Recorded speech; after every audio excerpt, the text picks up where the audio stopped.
let's finish it back here in West Africa, where the chief executive of the Pan-African Payments and Settlement System, Mike Ogbalu, was on a roadshow in Accra this week to provide further details to the business and finance community on how the new PAPSS works and the benefits that it delivers to the continent's intra-Africa trade and the system.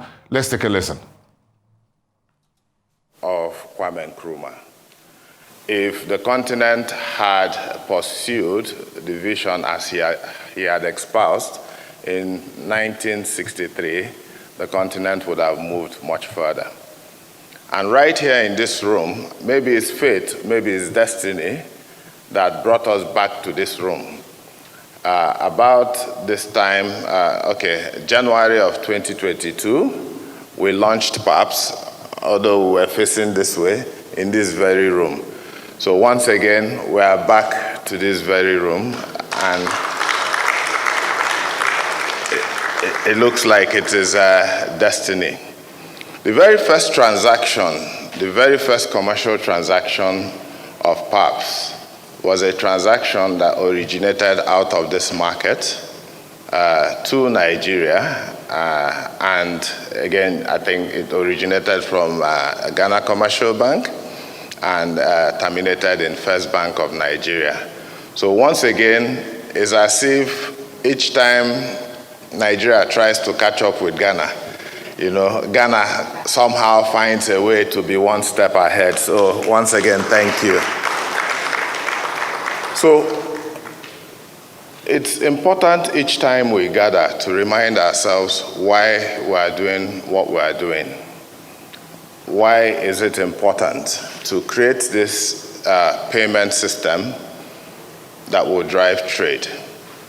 And I always say that every single day, we live our lives, we create value, different types of value, whether it's physical, whether it's digital, whether it's virtual, but we create value.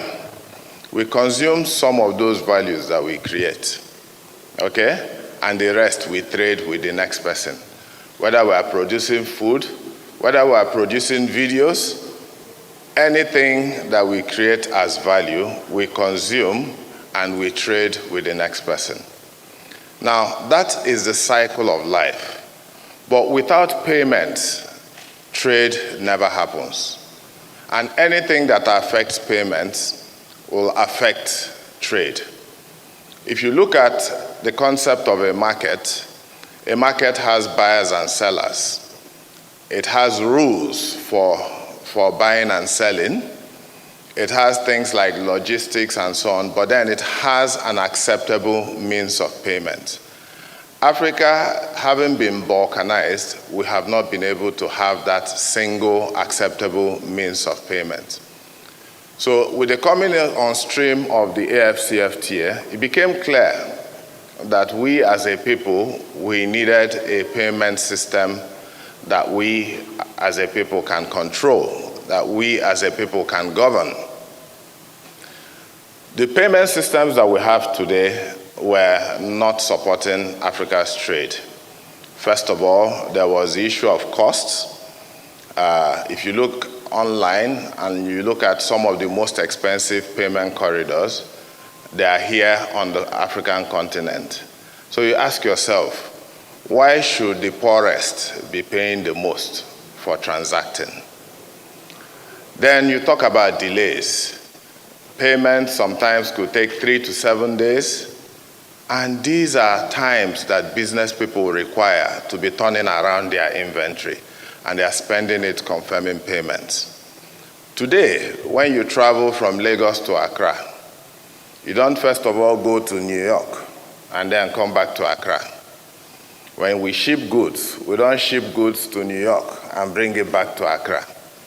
When we talk on the phone, we don't talk to an operator in New York who now connects us to Accra. Why should money move that way? So because trade is at the center of the prosperity of nations, a trading continent is a prosperous continent. And Africa is so richly endowed. Africa is endowed. just that we ship mostly raw materials. We don't even know what exists even in different parts of Africa. Sometimes, if you follow the trajectory of certain goods, you find that country A in Africa, which could actually be a neighboring country, is buying products from somewhere in Europe, and what is happening is that a middleman just sits in Europe, he buys, and he may not even add any value to the product. He sells the same product to another African country. And part of the problem is that it was easier to pay counterparties elsewhere around the world than to pay each other. Now, with every payment system, there will be slow starts, there will be teething issues, and I can assure you that we have seen our own fair share of those teething issues. But what I'm hoping that you will take away from this meeting, beyond all the technical presentations, is that spirit that, look, this payment system, we will make it work, okay? And as it works, it becomes a credit to us, and it becomes a tool which we can control. Sometimes when I speak, people ask me about, oh, okay, what do you think about so-and-so sanction? Does Papss, would the West or whoever be happy with the payment system? And I said to them, I have never involved in geopolitics. What is interesting to me is how do we drive trade on the continent? So we're not interested in how it affects here or affects here. No. To the extent that we're able to put in place a payment system that supports the growth of Africa, then we're satisfied.